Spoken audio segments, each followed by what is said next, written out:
자, 오늘 우리 말씀 함께 보도록 하겠습니다. 오늘 누가복음 12장 13절에서 15절까지 말씀입니다. 누가복음 12장 13절에서 15절까지 말씀 제가 읽어드릴게요.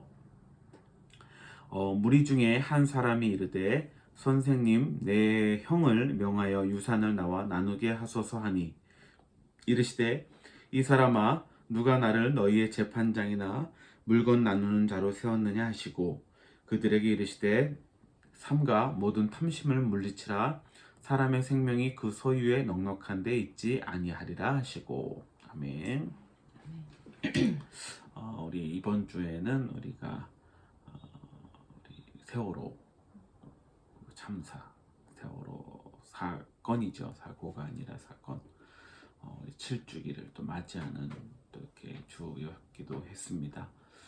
그래서 우리가 또 그날에 기억하고 또 이렇게 많은 것들을 또 돌아볼 수 있는, 참 그때 그 일이 물론 7년이라는 시간은 지났지만은 아직도 굉장히 또 우리와 우리 사회에 미치는 영향은 굉장히 저는 크다고 생각을 합니다.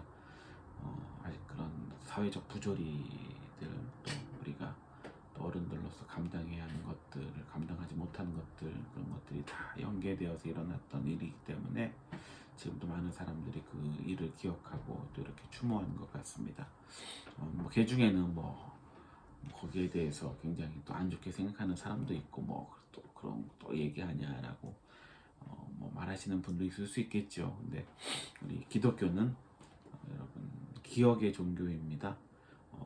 우리가 부활주일, 또 예수님의 어떤 그런 것들을 우리가 맞이하고 지나왔지만은 2000년 전에 돌아가신 한 청년의 죽음을 우리가 기억하고, 또 그 청년의 죽음이 어떤 의미였는지를 우리가 또 이렇게 늘 되새기며 또 이렇게 매년을 맞이하는 것처럼, 우리가 그 세월호 사고로 인해서 또 그런 삶을 달리한 또 그런 사람들을 기억하는 것들, 또 굉장히 저는 중요하다고 생각을 합니다.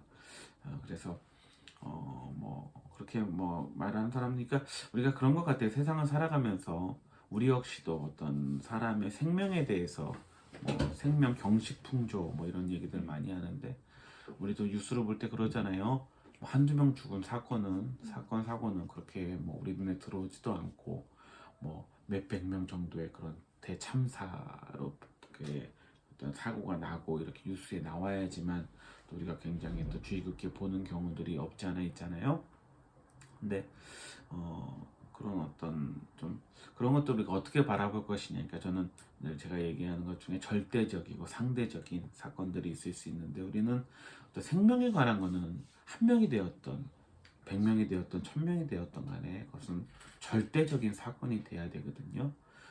물론 그 사람과 또 그 어떤 그런 가족이라든가 굉장히 가까운 관계에 있는 사람들에겐 더 특별히 다가오기도 하겠지만, 우리가 지난주에도 얘기했듯이 어떤 사람들에 대해서, 불특정 또는 사람들에 대해서 우리가 어떻게 생각하고 살아가느냐, 이런 것들이 어떻게 보면 기독교인으로서 우리가 더 많은 사람들을 품고 살아가는 것이 중요하다고 말씀드렸는데, 그런 절대적인 사건에 대해서 우리가 늘 기억하고 또 이런 것들을 통해서 바뀌지 않는 세상, 변하지 않는 세상들을 바라보면서 우리가 늘 거기에 대해서 그런 것들을 되새겨보는 것들은 저는 굉장히 중요하다고 생각합니다. 그래서 우리가 다시 한번 그런 것들을 좀 돌아볼 수 있는 시간이 되었으면 좋겠다라는 말씀에 먼저 이렇게 서두에 말씀을 드리고 오늘 본문에 들어가도록 하겠습니다. 오늘 본문 말씀은 다른 것이 아니라 예수님께 이제 찾아온 한 남자의 이야기입니다. 그래서 예수님께서 그 전에 이제 예수님이 돌아다니면서 많은 어떤 복음의 말씀을 전하시고 이런 얘기들이 나오거든요. 그래서 우리 12장 1절에 시작할 때는 이렇게 얘기해요. 그동안에 무리 수만 명이 모여 서로 밟힐 만큼 되었더니 예수께서 먼저 제자들에게 말씀하여 이르시되, 그러니까 지금 굉장히 많은 사람들이 예수님을 쫓고 예수님을 따라오는, 그래서 밟힐 정도로, 발 디딜 틈조차 없을 정도로 그렇게 사람들이 예수님을 따라가는 상황입니다. 이들의 그런 필요성, 이들이 예수님을 따랐던 마음들, 이들이 예수님을 그렇게 예수님밖에 없기 때문에 그들에게 남은 희망이라는 것은 예수님밖에 없기 때문에 예수님을 쫓았던 그 절박한 심정 같은 것들은 이해가 됩니다. 근데 예수님께서 오늘 이제 한 그 무리 중에 13절이면 한 사람이 이르되 선생이여 선생님 내 형을 명하여 유산을 나와 나누게 하소서 하니, 그러니까 유산 상속 문제에 대해서 예수님께 가지고 나와서 그 얘기를 물어보는 거예요. 예수님 형이 아무래도 뭐 그런 유산을 제대로 나눠주지 않는 것 같아요. 형한테 명해서 이것을 제대로 나눌 수 있도록 좀 도와주라, 이런 문제를 가지고 나온 거예요. 그러니까 뭐이 사람에게 있어서야 유산은 상속받고 또 자기의 정당한 자기의 몫을 그렇게 받는 것이 굉장히 중요하고, 또 어떤 사정인지 모르지만 그것이 없으면 또 살아갈 수 없는 어떤 상황일지도 모르고 여러 가지 그런 절박한 심정에서 예수님께 그것을 좀 도와달라라고 고백하는 것은 뭐 이해는 갑니다. 근데 예수님이 이에 대해서 이렇게 대답하십니다. 이 사람아, 누가 나를 너희의 재판장이나 물건 나누는 자로 세웠느냐라는 부분들. 그러니까 예수님이 지금 이 말씀을 하신 것은 어떤 의미로 받아들였냐면은, 그것은 그런 재산 나누는 문제를 내가 가볍게 보는 것은 아니야. 굉장히 너에게 중요한 일이겠지. 하지만 그것을 나누는 것은 너의 몫이다라고 얘기를 하는 거예요. 응? 우리는 예수님께 뭐 기도할 때, 우리가 뭐 기도할 때 그런 얘기 많이 하냐, 사사고 그런 자그마한 것까지 다 예수님께 고백하라. 예수님 이거를 어떻게 해야 됩니까? 뭐 이렇게 해야 됩니까? 저렇게 해야 됩니까? 뭐 내가 회사를 들어가는데 이 회사로 들어가야 됩니까? 저 회사로 들어가야 됩니까? 뭐 이런 것들 우리가 예수님께 물어보고 막 그런 것들, 그래야지만 굉장히 저 사람은 저렇게 조그만 것까지 예수님께 여쭤보고 굉장히 믿음이 좋은 사람이구나, 뭐 그런 것들 나오는데 점심 김치찌개 먹어도 돼요? 뭐 그냥 먹으면 되지, 그런 거예요. 그러니까 그렇게 해야지 저 사람은 참 믿음이 좋고. 근데 그것은 예수님이 지금은 네가 알아서 해야 될 문제라는 거예요. 그것을 무시하는 거. 야, 그런 것까지 왜 나한테 들고 와?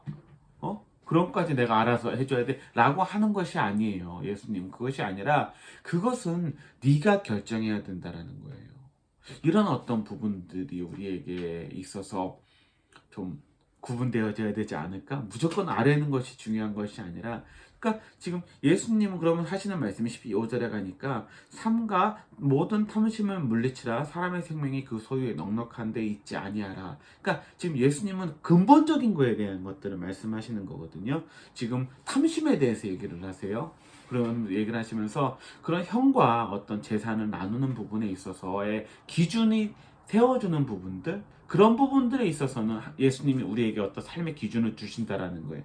우리가 살아갈 때 이 세상이 굉장히 어떤 그런 자기의 이익에 의해서 우리가 어떤 부분들을 판단하고 결정짓는 경우들이 많잖아요. 그런 것들보다는 때론 그것이 너에게 불이익이 될지라도 하나님이 원하시는 것이 무엇일까? 우리가 성경을 통해서 매주 예배를 통해서 또 성경 말씀을 통해서 보는 것처럼 하나님이 우리에게 삶의 어떤 판단 기준을 만들어 주시는 거거든요. 그 기준을 만들어 주시고 그 기준에 의거하여 이제 그것을 판단하고 결정짓고 나아가는 것은 예수님이 해야 되는 것이 아니라 그건 우리의 몫으로 우리에게 삶에 주어지는 거예요. 그저 시시콜콜 모든 것들을 다 예수님께 고하고 나아가는 것이 믿음이 좋은 것이 아니라, 뭐 예수님 이사를 언제 가야 합니까? 우리가 이쪽으로 가야 됩니까? 저쪽으로 가야 됩니까? 꼭 우리가 뭐 그런, 세상에는 그런 뭐 점쟁이라고 하는 사람들은 그렇게 얘기를 해주잖아요. 속이 시원한 거야 그게. 무슨 이사 가면 안 되는 날이 있잖아요. 우리 회사 부장인가? 오키나와를 매년 간다? 오키나와가 점을 봐. 그 점쟁이가 올해는 이사하지 말라고 하면 하지 않고 하라고 하면 하고, 가나가와 켄이 사는데도 불구하고 매년 그렇게 가서 그 점쟁이 찾아가서 그래서 어느 쪽으로 가면 되냐 그래서 그쪽으로 가고 싶다고 그쪽 방향 집을 찾아. 나 그 얘기 듣고, 나 무슨 누가 이사 간다고 그냥 가면 안 된다고 막 진짜 완전 마가오 해가지고 길길이 무섭더라. 그러니까 그런 마음들, 그러니까 인생에 있어서 결국엔 자기가 주체적인 존재가 돼야 되는데, 근데 기독교는 어떤, 물론 예수님을 의지하는 종교이지만 예수님을 의지해서 모든 것을 다 매달리는 것이 아니라 결국에 삶의 주체는 내가 돼야 된다는 거거든요. 우리 지난주에 제가 말씀드렸지만 결국 내가 나를 사랑해서 나를 그렇게 한다라는 제가 마지막에 말씀드렸는 것처럼 거기서 나를 위해서 나를 사랑한다고 제가 말씀드렸죠. 그러니까 나를 위하는 것이 무엇인가에 대한 것들을 자기가 깨닫고 내가 주체적이 되어서 살아가는데 그 주체적이 된다라는 것이 무엇이냐면 그저 내가 모든 것을 다 좋은 대로 판단하는 것이 아니라 그 판단 기준은 하나님께 있고 우리 말씀에 있지만은 그것을 결국에 결정하는 것은 나다. 지금 우리 지훈이가 얘기한 것처럼 하지만 세상에서는 그것마저도 다 해주는 것이 마치 용한 점쟁이 같고 그렇게 해야지만 내 인생이 풀릴 것 같고 어떤 자기의 어떤 주체성을 잃어가는 세상 그런 것들이 우리에게 있잖아요. 그러니까 그런 것들, 그러니까 뭐 기독교회는 언제 이사를 가면 좋을까요? 안 바쁠 때 그죠? 뭐 주일날 이사 가면 안 돼. 저는 주일날은 바쁘니까 예배 드리고 해야 되니까 뭐 주일날도 이사 갈 수 있죠. 뭐 저는 직장인데 평일날 이사 가야 되고 그럼 어디로 이사 가야 됩니까? 교회 근처. 교회. 왜냐 새벽 예배 나올 수 있는 거리에서 살아야 돼. 맞아. 그렇게 자기가 좋은 데로 가면 되지. 자기가 봐서 뭐 집 보고 돌아보고 좋은 데로. 그러니까 그것은 자기의 주체라고 자기가 결정짓고 자기가 해야 되는 거예요. 그러니까 지금 이 사람에게도 이런 걸 왜 그걸 나한테 가지고 왔냐. 그것은 네가 결정해야 될 문제라는 거예요. 형과의 관계가 있을 것이고 또 형이 또 어떤 합리적이지 못한 방법을 할 때는 거기에 대해서 충분히 얘기를 나눠야 되고 또 그것이 때로는 내게 좀 내가 받아야 될 목만큼 돌아오지 않을지라도 또 형의 상황이 모르는 거잖아요. 형에게 있어서 뭐 그런 가족들이 많이 있을 수도 있고 그럴 때는 내 것을 희생하면서도 아니 그거 그렇다면 형 이것은 내가 받아야 되지만 나 받지 않을게. 형 가족들도 있고 형이 더 형편이 어려우니까 때로는 내 것을 포기할 수도 있는 거고 또 어떤 경우에 더 받을 수도 있는 거고 사람의 환경이라는 것이 다 다른 거잖아요. 근데 그런 것들을 모든 것을 주님께 갖고 와서 해야 되는 것이 마치 믿음이 좋다. 저는 이것에 대해서 저는 동의하지 않는다는 것입니다. 우리가 그 율법이라는 것이 어떻게 보면 그런 거거든. 이것을 우리가 그러니까 구약 시대 이제 유대인들은 율법서에 그러니까 이렇게 하라 저렇게 하라 뭐 이런 것들이 많이 기록되어 있는데 그것도 부족해가지고 또 그들이 또 나름대로 만든 것들이 있어요. 뭐 하루에 몇 걸음 이상 걸어가면 이것이 죄고 뭐 그것이 아니고 이게 참 웃긴 거거든요. 그렇게 해야지만 내가 마치 믿음을 지키는 것 같고 이게 굉장히 어떻게 보면은 되게 모순적인 거예요. 예전에 저 신학교 다닐 때 선생님이 얘기해 준 건데 이스라엘에 자기가 살 때였대요. 그 안식일이었대요. 안식일에 갔는데 어떤 사람이 엘리베이터에 문이 열려가지고 막 자기도 이제 타려고 딱 탔더니 거기에 한 사람이 유대인이 이제 있는데 타 있더래. 그래가지고 왜 저 사람 안 올라가지 했더니 뭐냐 안식일에 일을 하면 안 되는 거야. 근데 그 보탄을 누르는 거. 그 자기 매칭 가는 거 그것을 누르는 게 일이 되는 거야. 일이 되니까 이 사람 안 누르고 있다가 다른 사람이 타면 내가 뭐 예를 들어 5층을 가야 된다. 그럼 5층을 눌러달라고. 이 선생님이 탔는데 그 사람이 있길래 그 사람이 자기한테 부탁을 하더래. 자기가 몇 층을 가야 되는데 몇 층을 눌러달라고. 그러니까 그렇게 얘기를 그렇게 자기는 이렇게 살아간다라는 거야. 자기는 일하고 나는 일 시켜줘. 그러니까 그런 개념인 거야. 그러니까 나는 거룩해도 되고 너는 그렇지 않으니까 너는 일을 해도 된다라는 개념. 이것이 굉장히 어떻게 보면 모순되고 비합리적이고 이런 것들로 가는 거거든. 그러니까 그런 어떤 것들이 우리 기독교 안에 굉장히 잘못된 것들이 우리 안에 섞여 있다라는 거예요. 그러니까 때로는 내 결정이 다 옳을 수만은 없잖아요. 하지만 예수님께서는 성경에서는 그것마저도 우리에게 허용하시는 거거든. 우리가 잘 아는 사도 바울이라는 인물을 보면은 사도 바울이 나중에 자기가 쓴 그런 어떤 서신서에 보면은 나는 그 어미의 뱃속에서부터 택정받았다라는 얘기를 하니까 나는 태초 전에 이미 하나님께 선택받은 존재, 뭐 우리가 모든 그런 존재임을 이제 사도 바울이 얘기하는 건데, 근데 사도 바울이라는 것이 그렇다면 그가 처음부터 옳은 인생을 산 건 아니잖아요. 그가 때로는 누구보다 율법에 매달려서 이것이 옳은 인생이야 라고 생각했기 때문에 누구보다 율법을 더 열심히 지키고 자기가 바리새인으로서 그리고 율법의 어떤 가밀라의 그런 어떤 문화 아래서 굉장히 그 유능한 기뻐하는 선생님 아래서 그런 것도 배우고 그런 것들을 열심히 하는 것들. 근데 그것이 어떻게 보면은 하나님이 보시기에는 잘못된 선택일 수도 있는 거거든요. 근데 그것을 허용하신다는 거예요. 그리고 나서 그거에 열심히 푸는데 결국 그 안에 갈등이 있죠. 사도 바울이 갈등을 갖게 되고 결국은 이것이 아니었구나라는 깨닫게 되고 예수님을 통해서 그가 이제 예수님이 원하시는 삶으로 돌아오는 여정들.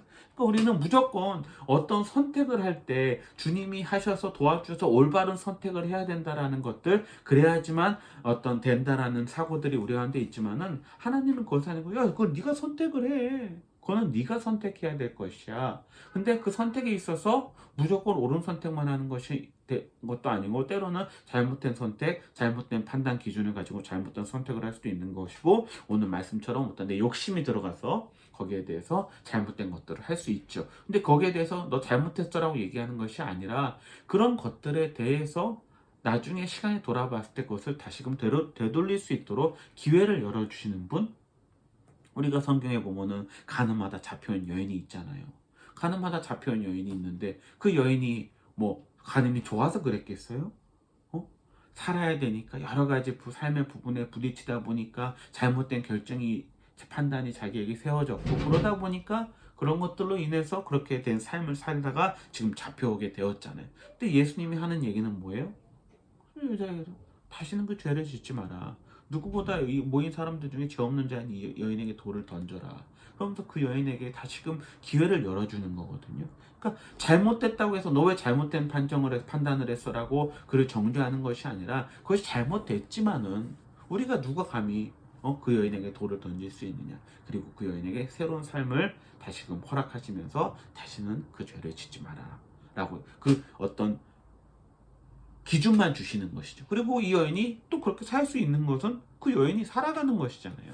이런 어떤 그거는 모르는 거니까 그렇지만 그렇지 않고 살아가는 것이 필요하겠죠. 그것이 우리의 어떻게 보면 신앙생활이잖아요. 우리도 살아갈 때 이것이 잘못된 걸 알고 또 이것이 하나님이 기뻐하는 선택이다라는 거 저는 안다고 생각을 해요. 모르는 사람 누가 있어요? 하나님 이것이 정말 하나님의 뜻입니까? 솔직히 그런 경우에 어떤 그런 질문들도 있겠지만 대부분 보면 그런 경우의 질문은 내가 원하는 게 아니야. 내가 와서 그런 거예요. 내가 원하는 게 아닌데 하나님이 이걸 계속 나게 그러니까 하나님 이것이 정말 주님이 원하시는 길입니까? 그러니까 내가 하기 싫은 거야. 그러니까 그걸 솔직하게 그것을 얘기할 줄 알아야 되는데 그렇지도 못하고 우리는 위선적으로 굉장히 나아가는 부분들이 많죠. 그런 것들을 경계해야 된다는 것들. 저도 굉장히 그런 경험들이 많아서 뭐라고 제가 하여튼 내 기도에 뭐 하나님 원망한 거는 다 보면은 내가 하기 싫은 거 하나님이 그런 것들 해가지고 하신 것들이 많아. 그러니까 우리는 알지만 그렇지 못할 때도 있다라는 거예요. 그런 결정마저도 하나님은 다 당신의 어떤 그런 마스터 플랜 계획 가운데서 우리를 인도하시는 여정으로 본다라는 것이죠. 때문에 우리가 저는 이걸 보면서 이 사람의 마음은 너무나 이해는 가지만 이 사람이 어떤 재산 상속에 대한 부분에 있어서 그 마음은 이해는 가지만은 그것까지 주님께 들고 온 문제는 아니다. 그것은 네가 결정을 해라.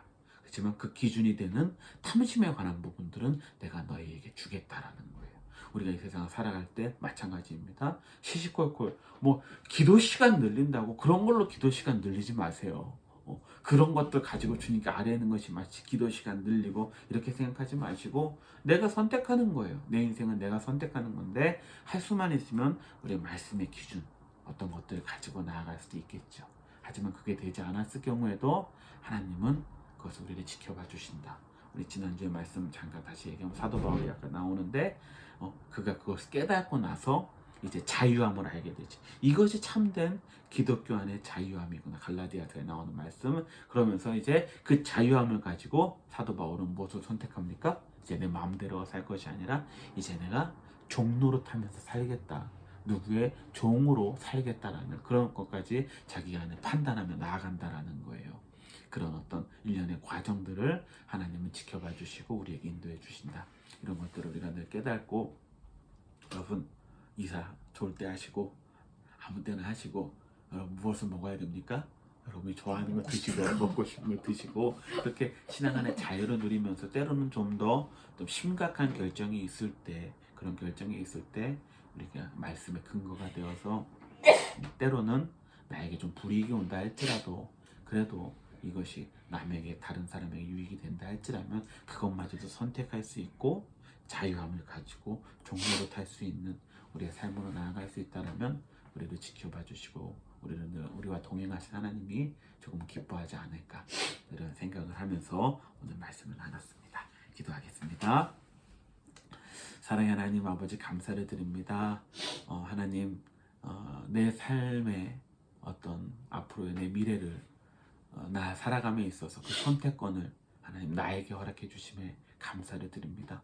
하지만 그 선택이 때로는 잘못된 선택일 수도 있겠지만 하나님 나에게 나무라지 않으시고 날 늘 지켜봐 주시는 주님, 그런 말미암아 이제 내 선택이 어떤 내 유익에만 그치는 것이 아니라 내가 때로는 불이익을 당할지라도 그 선택을 할 수 있는 그런 하나님이 원하시는 기뻐한 삶으로 내 삶이 나아갈 수 있도록 우리의 삶을 인도하여 주시옵소서. 늘 주님과 동행하며 기뻐하는 삶을 사는 우리들 될 수 있도록 지켜봐 주시옵소서. 모든 것 감사드리며 예수님의 이름으로 기도드립니다. 아멘.